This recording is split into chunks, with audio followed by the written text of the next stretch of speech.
Olá a todas, boa tarde. Vamos ver se todas as minhas convidadas estão por aí. Olá, boa tarde. Bem, Inês está por aí também. Olá, todo mundo. Bom, sejam bem-vindas a mais uma Quinta Empreendedora. Meu nome é Renata Cunha, sou líder da causa empreendedora do Grupo Mulheres do Brasil aqui em Lisboa. Bom, o Grupo Mulheres do Brasil, para quem ainda não conhece, é um grupo voluntário. Somos 40 mil mulheres ao redor do mundo, trabalhando sempre em iniciativas que promovam a transformação positiva da sociedade onde elas estão inseridas. Aqui em Portugal já estamos há 3 anos atuando em causas importantes como o combate à violência contra a mulher, a educação, o próprio empreendedorismo social e a saúde, sempre através do protagonismo feminino e da própria sociedade civil. Bom, se você quiser conhecer um pouquinho mais do nosso trabalho, vir trabalhar como voluntária, entender um pouquinho melhor, é só procurar a gente no Instagram. A gente está no Grupo Mulheres do Brasil Lisboa e também no Facebook como Grupo Mulheres do Brasil Portugal. Bom, sejam todas bem-vindas, mais uma vez, bem-vindas e bem-vindos. O tema de hoje é um tema um pouquinho diferente do que a gente estava acostumado a trazer. Vínhamos trazendo nas nossas quintas temas sempre relacionado às competências da gestão do seu negócio, como desenvolver o profissional para melhor tocar a sua empresa e o seu negócio. E hoje, apesar de parecer que a gente saiu um pouquinho, a gente continua falando de uma competência super importante, que é a adaptabilidade, flexibilidade e resiliência, né? Porque é por tudo isso que a gente está passando agora nesse processo de convivência intensa com as nossas famílias dentro de casa. De uma hora para outra, fomos todos atropelados e colocados dentro do mesmo lugar, numa convivência aí que já dura aí uns 3 meses, né? E ainda tem mais um pouquinho pela frente aí para caminhar. Bom, além disso tudo, a gente vai trabalhar com um formatinho um pouquinho diferente, né? Então temos um tema diferente, com um formato diferente também. Temos 2 convidadas hoje para participar dessa conversa, então não vamos fazer uma palestra hoje vamos fazer realmente uma conversa, troca de ideia, onde vocês têm uma participação muito importante e as nossas convidadas também. A gente conta então hoje com a presença da Inês Sotomayor. Inês, dá um tchauzinho aí para o pessoal poder te ver. Olá, boa tarde a todas. Então, a Inês é portuguesa, analista comportamental, coach especialista em crianças e jovens, realiza o trabalho dela sempre em parceria com escolas, pais e as próprias crianças e jovens. Do outro lado também temos a Carol Palombini, já é uma conhecida. Carol é psicóloga, especialista em desenvolvimento profissional, coach de carreira e é uma das nossas mentoras aqui no grupo de Lisboa, já deu outras palestras antes para a gente e vai participar mais uma vez desse bate-papo. E aí entra mais um elemento super especial da tarde de hoje, que esse é o primeiro evento da Quinta Empreendedora que a gente faz em parceria com outro comitê, né, de empreendedorismo do Grupo Mulheres do Brasil, que é o Comitê do Rio de Janeiro, cuja líder está dando aqui o prazer de estar com a gente, que é a Inês Rocha, minha colega, minha querida. Dá um tchauzinho aí, Inês. Então, a gente está muito feliz de poder trazer, né, essa mistura Brasil-Portugal. A Inês falava hoje mais cedo, né? Vamos encolher esse oceano Atlântico aqui hoje e colocar todo mundo junto, falando de um assunto que com certeza impactou a todos nós e a toda a nossa família. Inês Rocha, né? Aqui a gente tem 2 Inês hoje, gente, então eu vou ter que usar os sobrenomes para poder ajudar a organizar a conversa, né? Então, Inês, explica para a gente aí como é que vai funcionar hoje essa nossa conversa. Vamos lá. Antes de mais nada, eu tenho que agradecer essa oportunidade, esse convite que veio agora, mas essa parceria é fruto de uma iniciativa da Patrícia Garboni, que está aqui há 2 anos atrás. Nós conectamos o Núcleo Rio com o Núcleo Lisboa, ela estava abrindo toda a história aí. Então, esse é um momento muito especial, que é fruto desse caminho que a gente escolheu, de estar em parceria e tudo tem seu tempo. Agradeço também a Leia, que está aqui ouvindo a gente, deve estar vendo também, porque isso é fruto de um trabalho que vem de longo prazo e que vai continuar por muito mais tempo. Obrigada, Renata. Como é que vai funcionar essa história?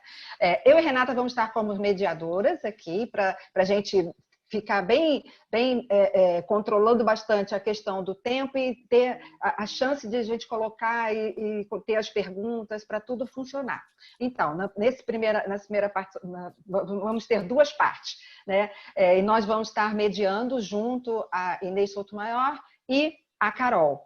E a gente vai ter 1 hora aqui, a gente vai estar 1 hora juntas, o tempo continua o mesmo. As perguntas devem ser feitas no chat, tá? Fiquem à vontade e a gente vai respondendo. Entre cada bloco, a gente vai dar uma checada aqui nas perguntas. Pode ir colocando mesmo, que é para isso, para ficar registrado e uma pessoa ver a pergunta da outra e evitar perguntas repetitivas.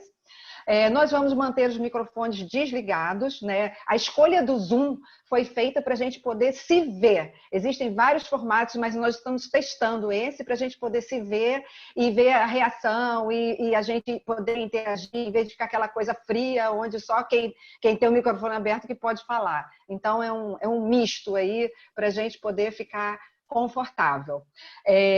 Com relação ao Zoom, quem não conhece e não está acostumado a usar o Zoom, sempre é bom a gente falar que aqui em cima à direita tem o mosaico e o lugar onde você escolhe ver a pessoa que está falando, né? São dois espaços que você pode escolher.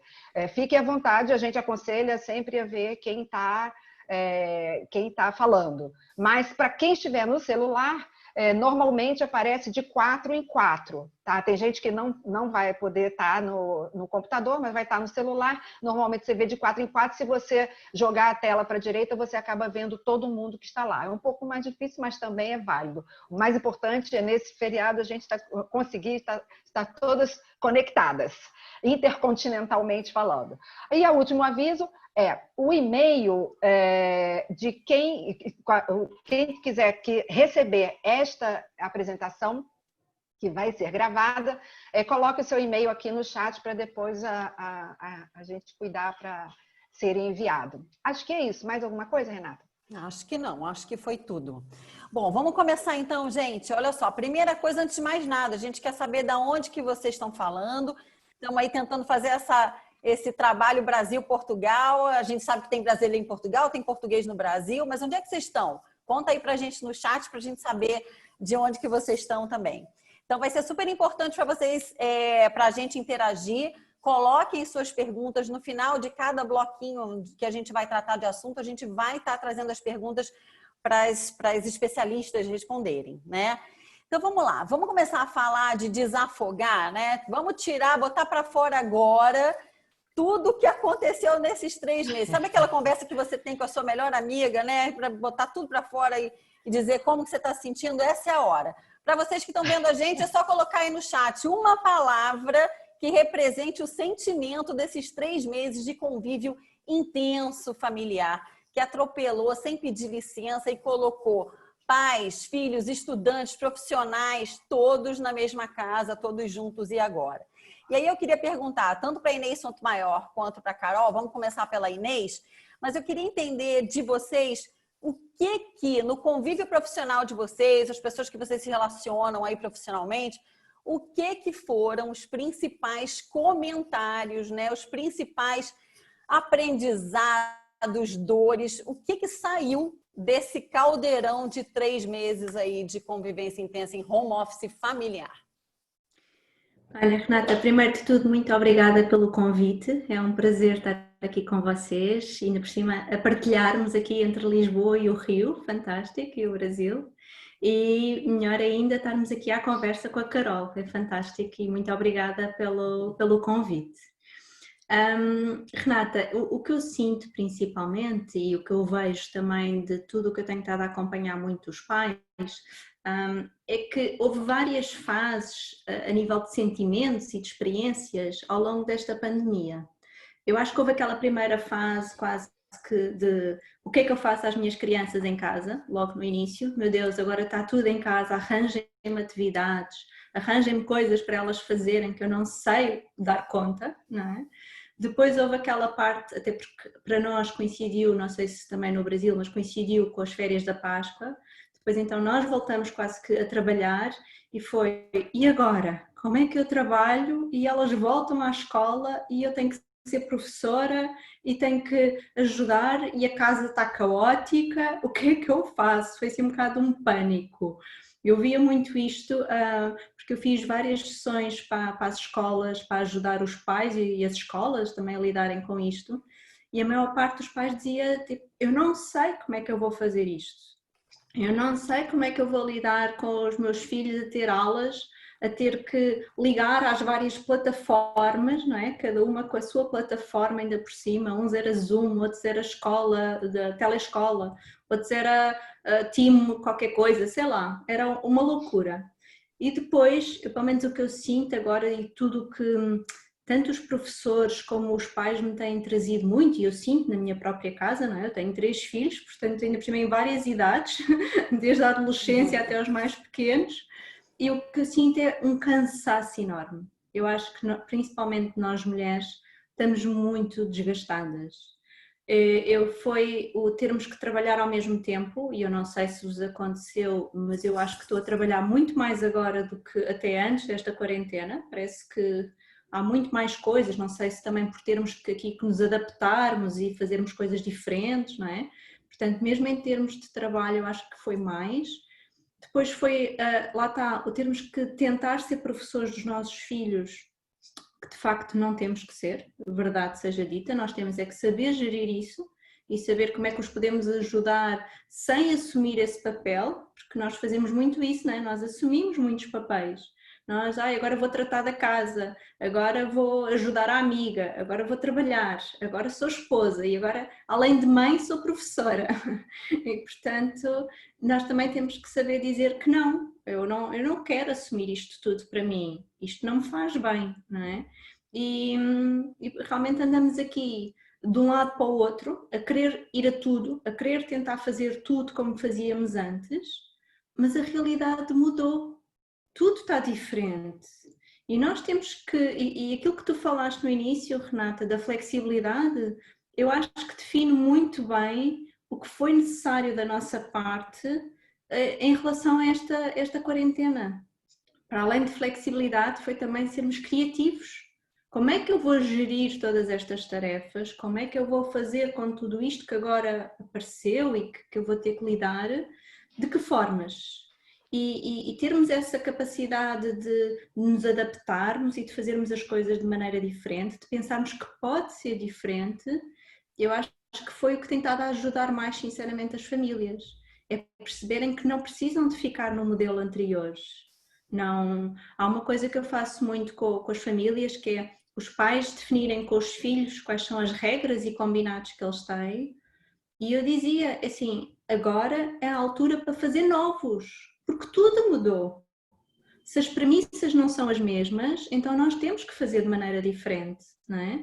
Nós não podemos continuar a agir da mesma forma. E isso eu acho que é difícil às vezes para nós aceitarmos que realmente há coisas que não conseguimos fazer e que temos que fazer de maneira diferente, e uma delas realmente é a questão de sermos professores, porque não é o nosso papel, não é o que os nossos filhos esperam de nós. Eles ainda por cima estão num ambiente que não é propício, nós sabemos, não é? Porque há brinquedos, há televisão, há o iPad, há toda uma outra envolvência que não é da escola. E eu sinceramente até vi este tempo como professor, entre aspas, num sentido fantástico de desenvolver neles responsabilidade e autonomia. E vão errar, e vão fazer asneira, e vão se calhar desligar o Zoom quando deviam lá estar, sem dúvida. Mas é assim que eles também aprendem, é assim que eles crescem, não é? E por isso nós também temos muito que olhar para estas, e normalmente é nestas situações mais difíceis, mais de crise, onde nós também crescemos mais, nós, mulheres, os nossos filhos, não é? E portanto ver como é que podemos desenvolver neles estas capacidades, eu acho que é uma oportunidade única, por isso vamos aproveitar, não é? Eu até gostaria de acrescentar também que o que a Inês falou, que eu acho que é essencial, essa coisa de cada família vai ter a sua forma de lidar.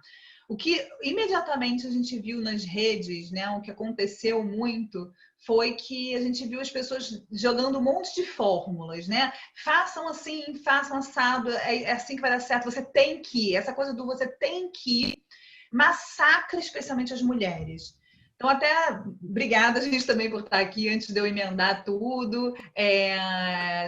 Quem não me conhece ainda melhor, eu trabalho com essa coisa do trabalho remoto há muito tempo já. Tanto eu trabalho remotamente desde 2017, já há 3 anos, como consultora de RH, já trabalhei em vários projetos de implementação de RH. E sempre a gente faz um piloto com algumas pessoas. As pessoas têm uma ideia romântica, tinham pelo menos, acho que até essa pandemia, uma ideia muito romântica do home office. E agora as pessoas, eu fico muito triste de ver que elas tiveram essa primeira experiência profissional numa situação tão caótica.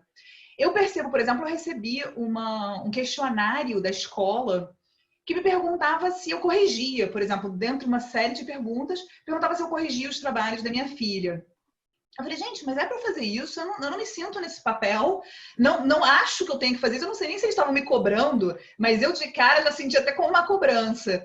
Ou se eles estão querendo perceber a forma como os pais estão lidando com isso. E eu falei assim, como tudo foi realmente de uma hora para outra, nem as escolas se prepararam, nem os pais se prepararam, nem a gente como pessoa se preparou para aquilo, você não sabe o que fazer.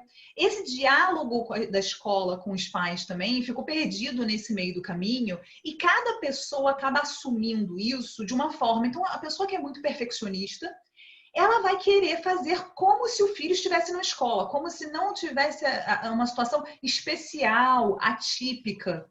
Pessoas, por exemplo, que são muito focadas em resultado, eles vão estar querendo ver as notas, mas se não teve prova, como é que vai ser? Então, eu acho que o mais importante que eu percebo de cada um é, nesse momento, um momento de uma oportunidade muito grande de autoconhecimento.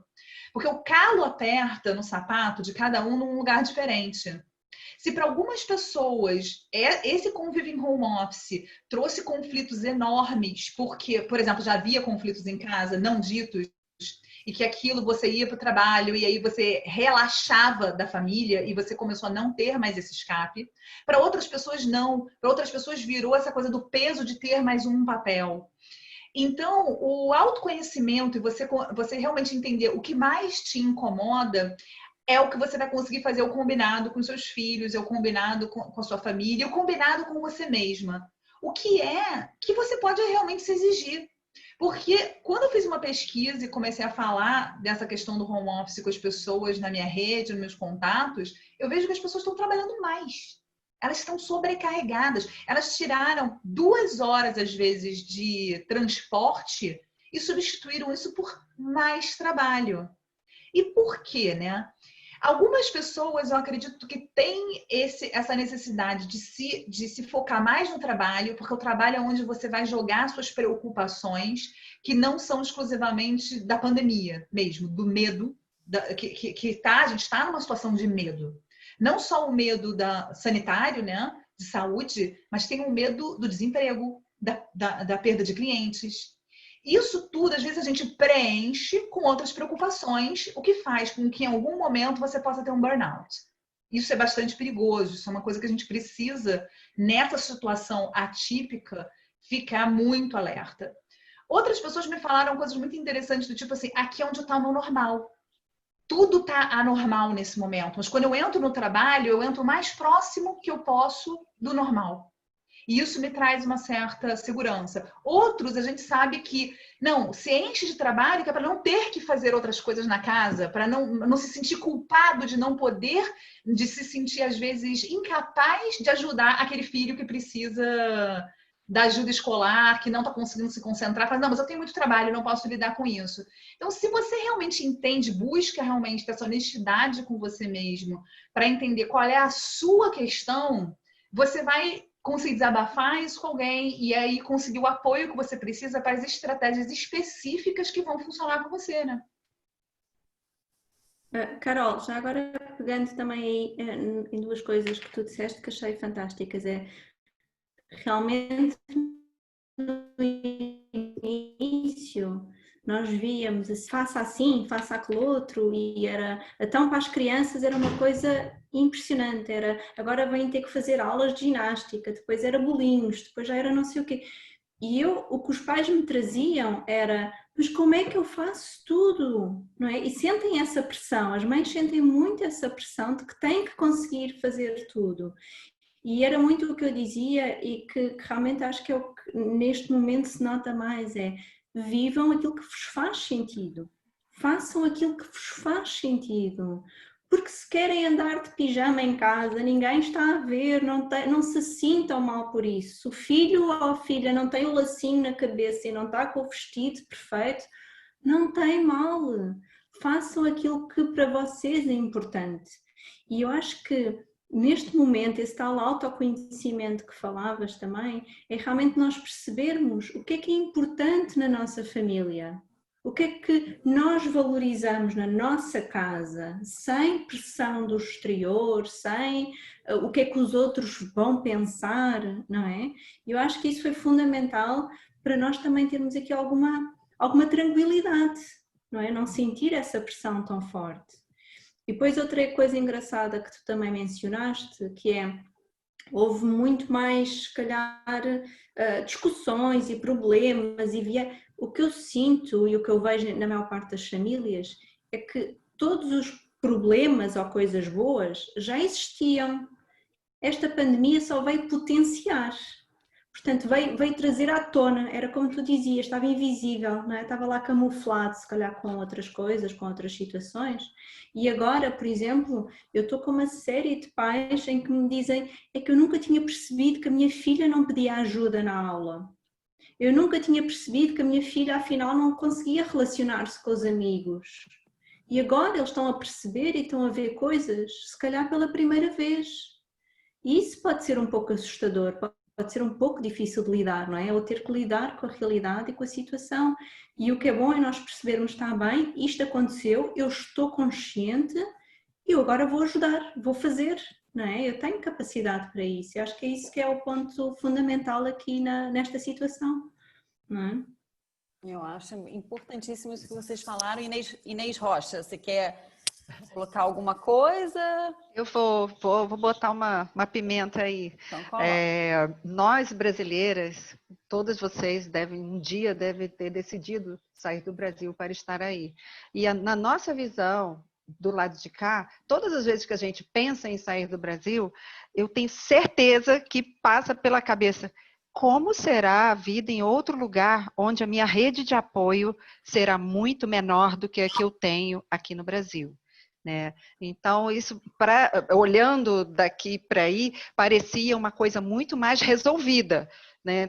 Está tudo funcionando, né? Mas eu acho que, pelo que vocês estão falando, a questão do sentimento é o mesmo para todos que estão dentro de uma família, né? Como lidar com isso, independente das tarefas estarem bem resolvidas ou não. E aí tem uma pergunta aqui da Virgínia, muito interessante, que é assim: como manter as crianças em casa sem assustá-las? Porque nós, como somos fazedoras, a gente já pensa logo, como manter as crianças em casa? Caramba, entretenimento, criança, tarefa, dever, trabalho, né? Assim, a gente já desencadeia. E aí ela vem com o final da pergunta assim: sem assustá-las. Então, estamos tratando do sentimento, do nosso sentimento e de como tratar isso no ambiente familiar. Vocês podem falar mais um pouco sobre isso?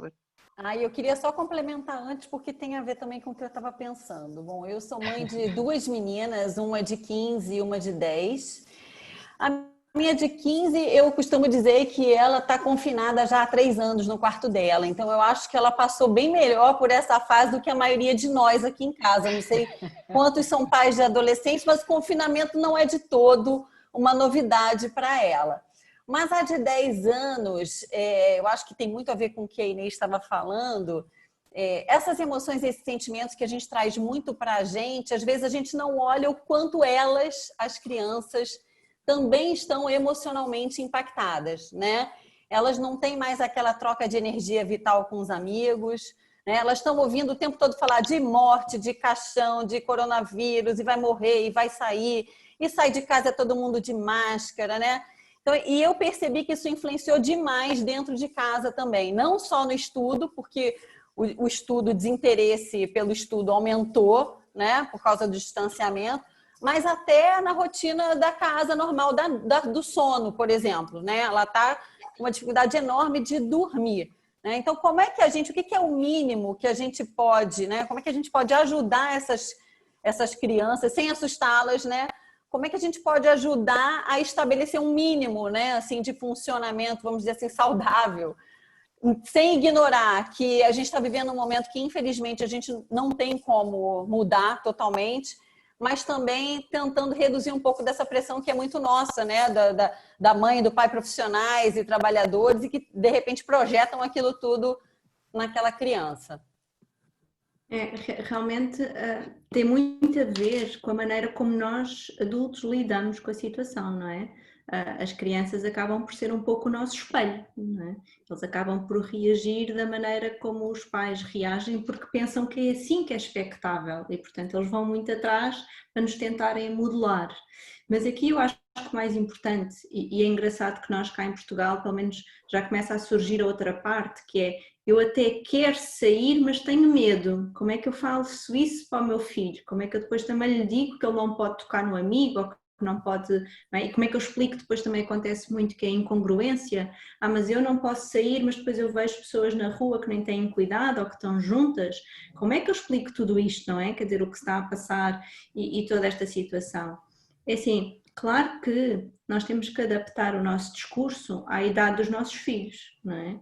Eu não falo com o meu filho de 16 como eu falo com a minha filha de 6, não tem nada a ver, não é? As coisas são diferentes e vamos tentando ser o mais, independentemente da idade, o mais assertivos possíveis. Aqui o que interessa é realmente tentar explicar os factos. Mas outra coisa fundamental, e pegando aqui no que a Inês disse e na questão dos sentimentos, que eu acho que isto aqui é fundamental, nós temos é normal porque estamos a tentar ajudar, que é o desvalorizar o sentimento da criança. Não é? Nós fazemos muito isso na tentativa de ajudar, que é, não te preocupes, isso não vai ser nada assim, não, vais ver que isso passa, não dói nada, não, vais ver que isso é super simples, não é? Nós minimizamos o problema deles e o que eles sentem com isso é que não estão a ser ouvidos e às vezes a criança só precisa de ser ouvida, só precisa de se expressar, só precisa de conseguir dizer, porque muitas das vezes ela nem sabe o que é que está a sentir. Às vezes é uma sensação no corpo, é uma impressão, é uma maneira de um mal-estar que não sabem de onde é que vem. Quantas de nós às vezes não sabemos, não é? Temos um dia qualquer que estamos, eu já não aguento mais e nem sei porquê. As crianças é igual, elas também não sabem às vezes expressar. E aqui é importante nós termos esta empatia de dizer, ok, eu percebo que se calhar isto está a meter algum medo, ou que houve também muito esta situação em relação, por exemplo, aos avós, este medo por causa da morte, que se falava muito no grupo de risco, não é? E as crianças afastadas dos avós, e a sentirem esta falta e o medo do que é que lhes pode acontecer. E nós temos que falar abertamente com eles e deixarem eles falar isso. E não dizer, não, vais ver, não acontece nada aos avós. Não, que disparate, agora há uma vez. Ou seja, ok, eu percebo, esse teu medo é real. Mas olha, os avós estão-se a proteger, ou têm os seus cuidados. Ou seja, nós temos que acolher. É a palavra principal que eu vos deixo, é acolher o sentimento que a criança ou o jovem nos traz. Isso é fundamental, até para um dia mais tarde, e isso, Renata, tu também deves saber com a tua adolescente, não é? Que isto, nós queremos que eles falem e são eles que não querem. Mas porquê? Porque é uma coisa que a gente cultiva desde cedo, não é? Quando a gente lhes diz que aquele sentimento não é pequeno ou que não tem muita importância, estamos a dizer, olha, não fales, não digas, que depois também não... E portanto é essa a mensagem que estamos a passar. E a mensagem que nós temos que passar é exatamente o oposto, eu estou aqui para te ouvir, eu estou aqui para aquilo que tu possas trazer e nada disso é mais pequeno do que aquilo que eu sinto, nem é um disparate em relação àquilo que eu sinto. E acho que esse é o ponto. Eu fico me perguntando se isso que a gente está passando, se essa pandemia vai ser tão forte a ponto dessa geração da idade da Gabi, da filha da Renata, por exemplo, 10 anos, ser chamada geração Covid. Depois da geração Z, do nível de impacto que isso vai ter na vida das pessoas. Já tem umas previsões aí Fórum Econômico Mundial e outras pesquisas que já estão fazendo previsões a respeito disso, de que isso pode realmente, sim, impactar as relações e a forma como as pessoas se relacionam, não só com o trabalho, mas entre elas mesmas. Então, acho que é uma coisa que a gente tem que realmente prestar atenção para não criar comportamentos, às vezes, obsessivos nos filhos, né? Entender que vai vir uma vacina, essa foi um vírus novo, e por isso, então, assim, não é aquela germofobia, por exemplo, e começar até a ficar um pouco atento para se esses comportamentos, a gente começar a ter esse tipo de comportamento, a gente não está passando essa ideia para os nossos filhos de que o mundo ficou muito perigoso, de tem uma ameaça invisível a cada canto, né? Com É isso certeza. mesmo, Carol. Olha só, eu queria colocar uma pergunta aqui da Cristina Barata, que eu acho que tem a ver com esse tema, para a gente encerrar esse bloco aí e seguir para a nossa outra pergunta. A Cristina, ela fala, olha, como é que a gente... E ela está trazendo uma situação que aconteceu muito, a gente viu que os relacionamentos dos casais sofreram bastante nesse processo, e aquilo, né? O que já não estava vindo muito bem acabou estourando nesse momento. Então, além de tudo isso que a gente falou, desse cenário que é complexo por si só, nas famílias que estavam bem, como devem lidar com os filhos os pais que decidem se separar, né? O que é o recomendado? O que fazer nesse momento? Espera, não espera? Como é que dá essa notícia? O que você sugere, Inês? É assim, realmente aqui não há uma receita, não é? Não há uma solução, pronto, era bom que nós usávamos, mas não há. Eu acho que aqui o importante é realmente perceber como é que os pais se sentem à vontade para falar isso com os filhos. Isso é o primeiro ponto. Os pais têm que estar confortáveis na mensagem que vão passar, não é? Têm que ser coerentes, têm que, dentro do rebuliço que deve ser, não é? Porque uma separação não é fácil para ninguém, mesmo que seja de acordo e que seja uma coisa que se queira. Eu acho que aqui o importante é que mensagem é que eu quero passar ao meu filho, e é muito importante não deixar pontas soltas, porque as crianças fazem uma coisa que é, elas ainda têm o cérebro em desenvolvimento, certo? E então, quando elas não percebem algo, ou não fica ali bem explicado, eles tendem a preencher esse espaço com a imaginação delas. E, sinceramente, a imaginação da criança é gigante, né? E, portanto, eles vão sempre buscar muito pior do que aquilo que realmente pode ser. E, além disso, eles vão se culpar. Eles, quando as coisas não são explicadas, eles vão se culpar, vão achar que é por culpa deles, imaginem, porque se calhar não estavam a estudar como devia ser, porque não estavam a ir às aulas, porque os pais gritavam com eles porque já não aguentavam mais com essa situação, sei lá, eles preenchem com uma série de coisas que se calhar nem a nós nos passa pela cabeça.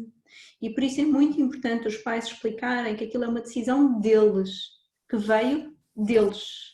Isso sim é importante. Agora, a forma, a altura em fazê-lo, isso é uma coisa que só os pais podem sentir, sinceramente. Ótimo, gente. Vamos lá, Inês Rocha, então, contigo. Vamos para a segunda parte? Bom, passado esse primeiro bloco, a gente fez um situacional aqui, né, uma fotografia, né, de tudo que a gente está vivendo e ainda vai viver, sabe lá Deus por quanto tempo, né? Mas já existem algumas coisas que informam e indicam que o home office veio para ficar. Então, de posse de tudo isso que a gente falou aqui, de toda essa cena que a gente tenta entender, né, diariamente, hora a hora, né, bem a miúde, já existem alguns indicadores sobre o desejo das pessoas que estão em home office de prosseguirem fazendo o seu trabalho em casa. Então, assim, eu sempre falo que essa é uma estatística que vem aparecendo, né, ao longo dessa semana, né, que é sinal, que indica, né, que talvez não seja tão ruim assim, né? Ou será que as empresas estavam tão ruins assim que as pessoas só querem ficar trabalhando em casa agora? Então, além da situação familiar, vamos botar agora nesse tabuleiro o que nós sentimos, o que nós estamos vendo de possibilidades para o futuro, né? Sair desse situacional da nossa casa, da nossa família, tudo se juntando no mesmo lugar, e o que a gente pode ver para frente, sem arriscar prognósticos, sem arriscar datas, lembrando que estamos em momentos diferenciados entre Brasil e Portugal, mas o nosso olhar para frente, o nosso olhar de mulher, né, enquanto cuidadora de uma casa, enquanto cuidadora de uma família, e enquanto um olhar profissional, né, que nós temos, né, para frente, o que a gente pode dizer que fica com relação à família e o trabalho, né? Ou o que a gente vai fazer, ou o que a gente gostaria, ou o que a gente recomenda, e entre esse equilíbrio, né, quais são os limites? Como que a gente consegue ver essa dose, né, para tentar o equilíbrio que a gente já está vendo que tem possibilidade, né? E se puderem dar algumas dicas de convivência, né, e que favoreçam os próximos passos, fiquem à vontade. Vamos lá, Carol? Então, pessoal, eu acho ótimo esse tema, é um tema que eu já vinha trabalhando até antes da pandemia, implementando isso em algumas empresas. E o ideal é sempre começar com um piloto para as pessoas poderem voltar atrás. Porque, como eu disse antes, algumas pessoas romantizavam isso e algumas pessoas estão chamando o home office de hell office. Tão traumático que a situação virou para algumas pessoas. Disso eu falo, é uma pena muito grande, porque o home office, gente, ele é uma das formas de trabalho remoto. E o que veio para ficar é o trabalho remoto. E isso eu acho maravilhoso. É uma mudança muito boa para a sociedade. Você permite, por exemplo, contratações não geográficas, pessoas que têm talentos que estão em outro lugar e que podem conviver e trabalhar para aquela empresa. Claro que isso depende do trabalho que você faz, né, da natureza do seu trabalho, mas isso não só é muito possível, como já é muito real. Então já existem empresas que trabalham dessa forma. E a interação, né? Eu acho que o que as pessoas mais têm medo e mais sentem falta é da interação. Então aí já existem algumas soluções, por exemplo, como os coworkings. Você, se veio para ficar o home office, não necessariamente você está preso à sua casa. O trabalho remoto pode ser realizado em diversas localidades e algumas empresas já fazem clusters, né? Já fazem agrupamentos de pessoas por cidade. Então, você pode estar num coworking com algumas pessoas da sua própria empresa, encontrando-se presencialmente em algumas situações. Almoços de negócio, quer dizer, o teletrabalho, o trabalho remoto, não significa necessariamente que você vai ficar 100% online. Essa situação é muito atípica que a gente vivenciou com a pandemia. Por outro lado, vem a questão do autoconhecimento. Um dos primeiras tendências que as pessoas têm quando vão trabalhar remotamente ou quando vão trabalhar de casa é achar que você simplesmente mudou o seu escritório, e as empresas em geral cometem esse erro de iniciante, que é você colocar todo mundo com mais ou menos o mesmo esquema de trabalho, você querer fazer mais ou menos o mesmo tipo de reunião, mas à distância. Com o amadurecimento, você vai percebendo o que precisa mudar. Como, por exemplo, existem ferramentas de colaboração à distância que já existem há muito tempo. Inclusive, receberam enormes upgrades nessa época de pandemia, porque as pessoas realmente começaram a usar e ver o que poderia melhorar. Mapas mentais colaborativos, o próprio Trello, que eu não ganho nada para falar dele, mas eu sou muito fã. Quando você sabe usar muito bem o Trello, por exemplo, você vê que é uma ferramenta muito colaborativa, onde o assíncrono passa a fazer parte da sua vida muito mais, e você começa a perceber que nem tudo precisa ser ao mesmo tempo falando ao vivo. A forma de trabalhar tem que mudar. E você saber usar a flexibilidade que lhe foi dada. Então, se antes você era uma pessoa que trabalhava muito e o que fazia com que você não tivesse um burnout, não trabalhasse demais, é aquele horário que fecha a empresa, te mandam para casa, e ali se tornou uma rotina da quebra, da divisão, e aí comentando sobre o que você falou, Inês, do equilíbrio. Então, em algum momento, você tinha que realmente fazer uma balança, né? E andar nessa corda bamba entre o trabalho e o lazer, a família, o tempo para si. Quando isso tudo se mistura, essas fronteiras, elas realmente começam a ser dissolvidas. E pode ser, sim, que você trabalhe em momentos onde você não estaria trabalhando ou que você resolva fazer alguma coisa naquele tempo onde você deveria estar trabalhando. Quantas de nós, até gostaria de saber do público, já enrolou no trabalho porque não estava dando? Você não estava produtiva, aquela ideia não veio. Se você está em casa, por exemplo, você vai fazer arroz, você vai resolver a lista de compras, você, não, agora então vou fazer o exercício que eu faço em casa, o abdominal, e aí depois a ideia vem no banho. Ou vem no meio que você está assistindo um programa com o filho, você dá aquela notada rapidinho, porque foi uma ideia muito bacana que surgiu num momento de descontração.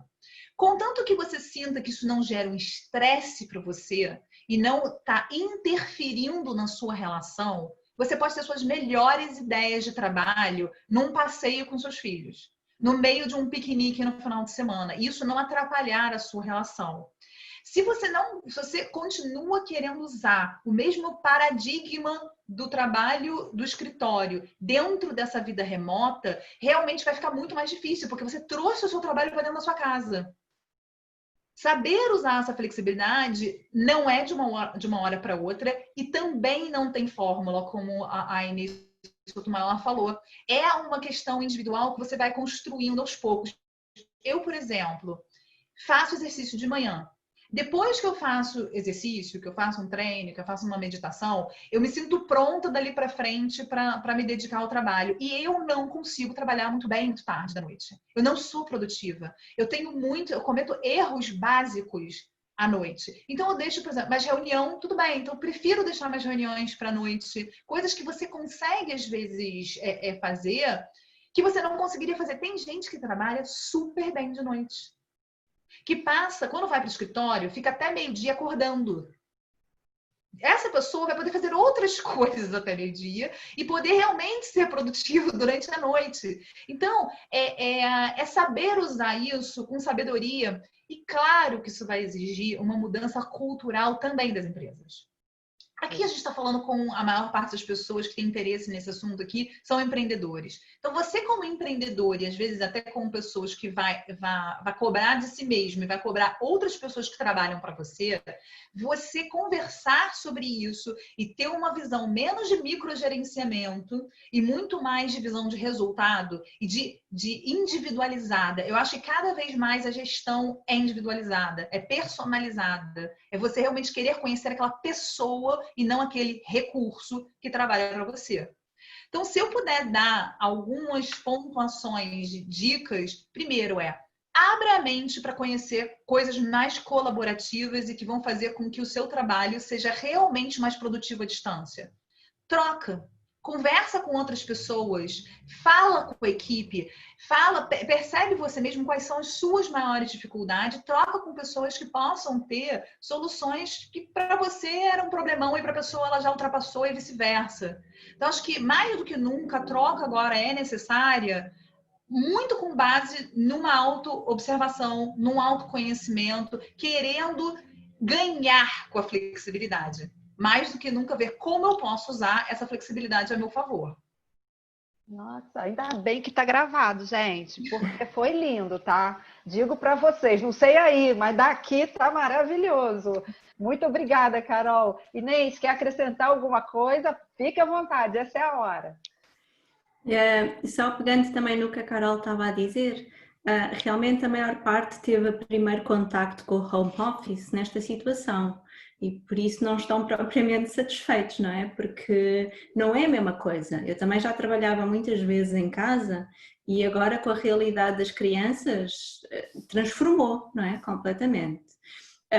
E por isso, sim, nós temos que ver as vantagens do home office sem perder também aqui o ponto da parte social, que a Carol também trouxe a nível do co-work, que é possível. Ou seja, nós também não temos o home office, não quer dizer que a gente vá passar agora a vida a trabalhar em casa. E nós precisamos desse contacto, nós sabemos que sim, por isso é que estamos aqui todas também, não é? Porque precisamos desta troca de experiências, nem que seja lá está o tal almoço, a corrida até se for preciso, ir correr com uma amiga, com outras pessoas e por isso é importante nós voltarmos a essa normalidade porque nós ganhamos muito no contacto uns com os outros e por isso é que estamos aqui a trocar também. E outra questão aqui importante também que é que o home office veio trazer e que se calhar houve também alguma dificuldade das pessoas de se adaptarem Então, e agora, como é que eu não misturo as tarefas? Como é que eu não misturo as tarefas que eu tenho para fazer da casa, com as do trabalho, com depois o telefone que toca para uma amiga, ou que é preciso ir fazer qualquer coisa urgente da família, e por isso aqui é muito importante esta nossa disciplina. Isto é outra coisa que nós podemos perfeitamente desenvolver, não é? No tal autoconhecimento que a Carol falava, é percebermos como é que nós podemos desenvolver em nós esta habilidade de gerir o nosso tempo. E principalmente, que eu acho que aqui é o fundamental, é priorizar. E estabelecer, se calhar, aqui períodos em que nós estamos focadas num determinado assunto. Porque, pelo menos, e eu falo por mim que tenho esse defeito, que é querer ir a tudo ao mesmo tempo, não é? E então, vejo a mensagem do WhatsApp, tento responder porque é rápido, entretanto vem um e-mail que nem tem nada a ver, já agora vou comprar uma roupa online porque é preciso para a criança e depois vou fazer o almoço no instante e, de repente, foi-se, o tempo desapareceu. E eu tive que criar para mim mesma uma disciplina muito grande em termos de, naquele momento eu estou focada num determinado assunto. E eu acho que isso é fundamental, pelo menos eu preciso dessa disciplina, não sei vocês, e já mesmo estando habituada a trabalhar em casa, mas essa disciplina de que neste momento, este meu espaço onde eu estou é o meu escritório. Agora é minha casa, agora e nós vamos ter que saber alternar estas várias situações. Acho que isso também é importante nós percebermos como é que nós interiormente gerimos isso. Que bom, Muito bem que colocado. bom. Oi, desculpa, só para complementar um pouco o que a gente falou, porque tem super a ver com isso. Você poder, às vezes, ter um objetivo e uma meta semanal com cada coisa. Né? Então, assim, no trabalho eu preciso executar essas tarefas aqui. Quando você tem atendimento, o atendimento meio que marca, né? Ele tem um horário para começar, um horário para acabar. Mas quando você está trabalhando com um projeto, eu trabalho com vários projetos, você sente, você fala assim, se eu não definir aqui uma meta para essa semana, eu vou me enrolar e eu vou ter que passar, por exemplo, o final de semana fazendo o que eu não quero. Por exemplo, final de semana para mim é sagrado. Para outras pessoas, não. Para outras pessoas falar, não, eu prefiro trabalhar no final de semana, minha quarta-feira eu ter livre. Então, e você às vezes, isso é uma dica mesmo, pode funcionar para umas pessoas, pode não funcionar, acho que para mim funciona muito bem, é ter essas metas semanais. E às vezes a meta semanal também em relação ao autodesenvolvimento. Eu vou ver uma live por semana, essa coisa das lives. Maravilhoso, tem um monte de coisa que assistir tudo. Aí você não assiste nada ou assiste um monte de coisa e não faz o que você tinha que fazer. Né? Então, assim, qual vai ser minha meta? E ainda fica culpada, né? Ainda fica culpada no final. Levanta a mão quem se viu agora nesse comentário. Então, isso funciona para mim, eu acho que as pessoas, e para outras pessoas falam, não, que inferno ter esse bando de meta, a pessoa é mais, né, mais fluida e consegue lidar bem com aquilo. E por isso que eu acho que cada um tem que ter suas estratégias. Acho até legal que as pessoas possam compartilhar aqui mesmo no chat as próprias estratégias de organização para dar conta de tudo sem se sobrecarregar. E às vezes a gente precisa até marcar na agenda o papo com o amigo. Então, eu vou ter tanto uma hora de almoço ou uma hora livre para falar com um amigo que não tem nada a ver com nenhum assunto profissional, por exemplo. Eu cheguei a fazer isso, a agenda da gente está tão louca que eu já marquei na agenda. Vamos conversar com a amiga no dia tal, horário tal. E às vezes é necessário. Então, cada um tem suas estratégias. Acho que o interessante é ir descobrindo ao longo do caminho e compartilhando, né? E só agora também engraçado esse ponto que estavas a dizer de pôr a amiga na agenda, não é? E não esquecer de uma coisa fundamental, que é pôr-nos a nós próprias na agenda. Tá? Era isso que eu ia falar agora. Não. Era por aí, era nessa rua que eu ia. É importante você falar isso, porque tudo que a gente está falando aqui, tanto a Carol quanto a Inês, a gente poderia aplicar para um momento pré-pandemia. Não aconteceu nada, não mudou nada. A gente poderia ver isso aí em dezembro, no Natal, a gente poderia ouvir o que vocês estão falando. E então isso serve para a gente refletir sobre o nosso verdadeiro papel dentro da nossa casa, com o nosso trabalho, com a nossa família, com as nossas relações, com os nossos amigos e com nós mesmos. Tá? É muito complicado quando nós que somos líderes, né, de mulheres, nós conhecermos tanto de mulheres e ver tantas mulheres sofrendo sem saúde, pagando com saúde. Né? Então, esse é o momento da gente definitivamente parar. Eu já tinha esse discurso antes, eu trago para cá a obrigação. É hora da gente parar e refletir sobre isso, que saúde a gente quer daqui para frente, e isso tem a ver com tudo que a gente está vivendo e fazendo. Né? Vamos para as perguntas? Lembrando que a gente vai andar um pouquinho nas perguntas, mas quem ficar com alguma pergunta aqui, as perguntas estão sensacionais, a gente precisava mais uma hora para tocar nesse assunto. Então, assim, algumas a gente vai responder, outras a gente vai responder depois que a gente fechar esse momento aqui, você deve receber por escrito. E tem outra coisa também, não estou vendo aqui os e-mails para a gente depois mandar a gravação, tá? Pode botar os e-mails aí direto, gente. Vamos, Renata, quer seguir com perguntas? Não, vamos lá, pode conduzir aí. Tem um monte de... Então Bom, antes de tudo, tem um monte de elogios chegando também, né, Inês? A gente tem que falar das coisas boas também, né? Isso, vamos aprender a receber, que a gente tem vergonha de receber elogio, tá? Maravilhoso. Vamos lá, vamos pegar uma aqui. A Márcia, eu faço home office desde 2011 e digo que no começo eu também tive muitas dificuldades em administrar tudo junto, mas com o tempo fui organizando e com disciplina. Hoje entendo ser a melhor opção. O único ponto negativo é o possível isolamento que é necessário cuidar para não acontecer. No mais, só vejo vantagens. Eu estou falando, não está ruim para todo mundo não, hein? Então, deixa eu pegar...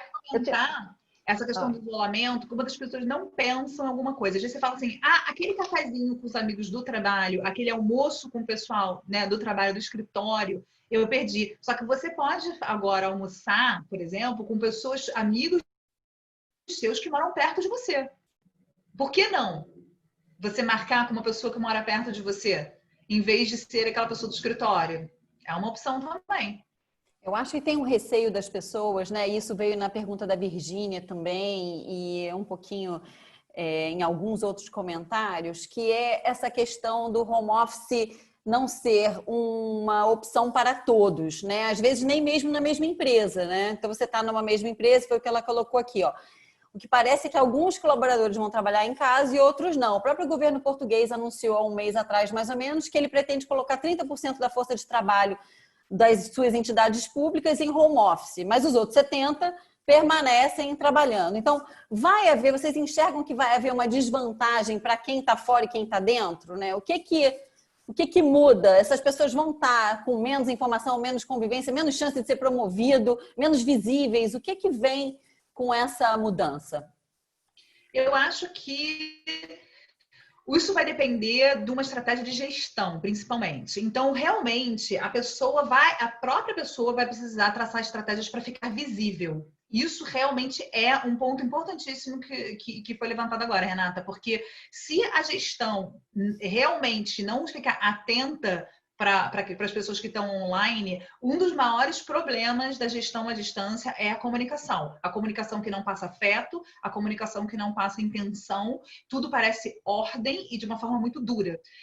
Isso se for 100%, porque ainda tem que ver isso, vai ser 100% à distância? Às vezes é misto, às vezes essas pessoas continuarão, por exemplo, participar de reuniões presenciais, semanais, as empresas têm que aumentar, por exemplo, os eventos corporativos internos, e eu acho que a própria pessoa tem que saber gerir melhor a carreira dela e não entregar a carreira dela na mão da empresa. Então, se ela quer ser promovida, por exemplo, o home office é uma excelente oportunidade para você mostrar que você tem autogestão.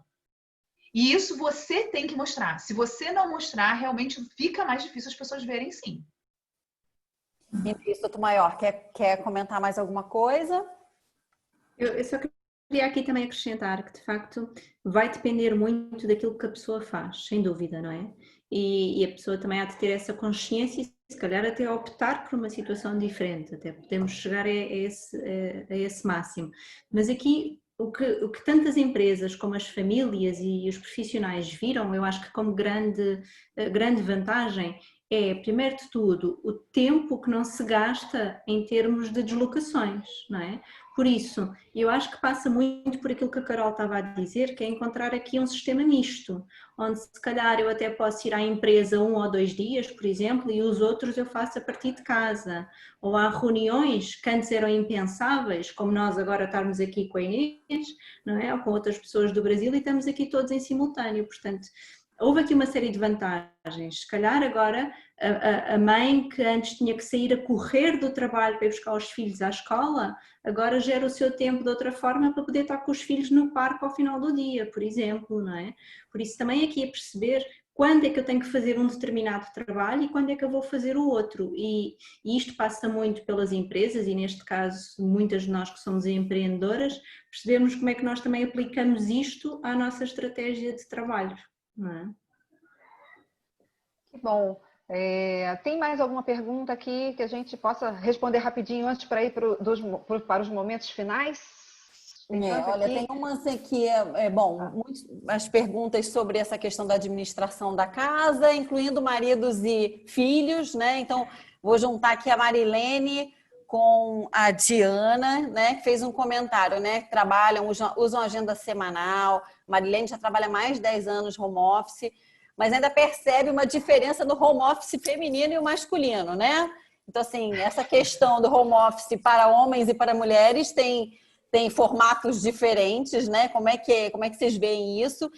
E a Diana estava falando, eu uso agenda semanal e diária para trabalho, lazer, desporto, saúde. Diana, compartilha com a gente a sua agenda, que é para a gente usar de modelo, né? Mas ainda, muitas vezes, sou interrompida pelos meus filhos de 10 e 18 anos. Isso acontece muito comigo também. Eu estava explicando coisas para as meninas antes que a gente tem uma porquinha da Índia e, de vez em quando, a porquinha da Índia aparece nas reuniões, passando aqui atrás, dando tchau para as pessoas, justamente porque estabelecer esses limites é difícil, né? Então, acho que é mais assim, bom, vamos trazer o home office para dentro de casa. Algumas dicas de limites importantes que a gente tem que estabelecer, seja do papel do nosso parceiro e seja no entendimento das crianças, de que agora, né, a nossa casa passa a fazer parte, ela é uma continuidade do nosso ambiente de trabalho. A gente tem mais 2 minutinhos, 1 minutinho para cada uma, gente. Então, só assim, muito, muito rapidamente. Em termos dos limites, os limites é uma coisa que, por exemplo, era aquilo que eu falava ainda há pouco com vocês das regras e combinados, que eu vou criando com os meus filhos à medida que é necessário e que agora tive que rever neste tempo de pandemia. Eu, por exemplo, agora quando estou em sessão ou agora aqui convosco, uma das coisas que eu combinei previamente, olha, há momentos que a mãe não pode ser interrompida, não há hipótese, pronto. Ou porque é uma sessão e é confidencial, ou porque realmente preciso estar aqui de corpo inteiro convosco e não posso estar aqui a responder a várias coisas, não é? Que falta não sei o quê. E então, o que é que eu perguntei-lhes? Ou seja, isto é uma prática que vocês podem fazer diariamente, que é passar para eles a responsabilidade de como é que eles vão cumprir aquilo que nós precisamos. E aí o primeiro ponto é nós dizermos o que é que precisamos da forma mais assertiva e clara possível, tá? Porque a gente começa muito, pois, porque vocês não me respeitam, não me ouvem, isso não interessa. Tá? O que eu preciso é que neste momento vocês não interrompam. Ok, como é que vocês podem fazer para que isso aconteça? É? E elas disseram, foram elas que arranjaram, não é? Olha, mãe, vamos pôr um papel na porta a dizer não incomodar. E fizeram assim uma folha cheia de desenhos e que diz não incomodar. Como foram elas que arranjaram essa solução, funciona lindamente. É fantástico. Ok? Mas deixem os vossos filhos trazerem essa hipótese. Perguntem-lhes o que é que vai funcionar? Como é que vocês me podem ajudar? É a melhor forma. Ótimo. E Carol, e o maridão? Carol, como é que a gente faz com ele? Olha, eu acho que se antes a gente podia ignorar um pouco essa questão feminista, né? Essa questão dos papéis dentro de casa, o home office tornou isso praticamente insuportável, principalmente na relação dessa pandemia que a gente ficou em isolamento. Então, assim, eu entendo, e eu acho que muitas mulheres sentem isso. Uma coisa é você fazer tudo em casa e o outro não estar, outra coisa é ver o outro ali sem fazer. Isso abala muitas as relações, e é uma daquelas coisas do não dito, do que você vai jogando para debaixo do tapete e uma hora você não aguenta mais. Eu acho que jogar isso tudo de uma vez só no seu casamento, na sua relação, pode ser pesado demais. Você passou a vida aceitando uma certa circunstância e, de repente, agora você quer que mude radicalmente. Não estou dizendo que não precise mudar, mas eu acho que ao longo de muitas conversas e de muito pedido de solidariedade nesse sentido de empatia, de falar, de pedir que a sugestão, assim como nos filhos, eu acho que você tem que pedir que a sugestão venha do parceiro. Essa é uma dica que pode vir a funcionar ou não. Depende de como é essa relação. Tem pessoas e homens que são muito machistas e eles não vão entender isso. Depende da relação. Mas se você tem uma relação aberta, onde o seu parceiro, o seu marido, o seu namorado é uma pessoa que acredita que vocês devam dividir, mas não faz isso por hábito, por uma questão cultural, é você realmente admitir sua fragilidade e que está cansada. Eu não estou aguentando. E não acho tanto partir para a questão da justiça e da injustiça. Acho que a questão aqui é você tentar trabalhar a comunicação não violenta. Para não acabar você jogando o seu marido, o seu parceiro, numa situação de algoz. Onde ele vai sentir que ele precisa se defender. Porque ninguém quer se sentir nessa posição de agressor. Então, é uma parceria e chamar para parceria e pedir que a sugestão venha dele. Eu acho que talvez a gente possa todas tentar isso e ver como vai funcionando, né? Ótimo. Gente, eu não sei vocês, mas eu anotei aqui uma lista de coisas. Esse papo vai continuar. Rever de novo, né? Porque acho que todas nós precisávamos dessa conversa de alguma forma. Bom, Inês, Carol, queria agradecer mais uma vez e agradecer a Aline e Renê. Aline, dá um tchauzinho aí também. A Aline é nossa mentora também, está sempre aqui ajudando a gente no backstage, ajudando a gente a fazer as coisas funcionarem, né? Obrigada a todos que estão participando. Foi um prazer estar com vocês. Espero que tenha contribuído, espero que tenha trazido aí alimento para mais esse período que a gente vai encarar. Tem mais umas perguntinhas aqui sobre como é que a gente lida no futuro e tal. O que a gente não respondeu, a gente coloca no envio do link para vocês. Quem quiser colocar, quem quiser receber, deixa o e-mail aqui, que a gente envia até amanhã no final do dia. Tá? Foi um prazer mais uma vez. A gente espera vocês na próxima Quinta Empreendedora. Vamos trazer um tema bacana também, falando sobre como o cérebro pode ser nosso parceiro na venda dos nossos produtos para os nossos clientes. Tá bem? Até a próxima quinta-feira, às 5h30, gente. Obrigada. Obrigada. Tchau, gente. Obrigada. Deus, obrigada.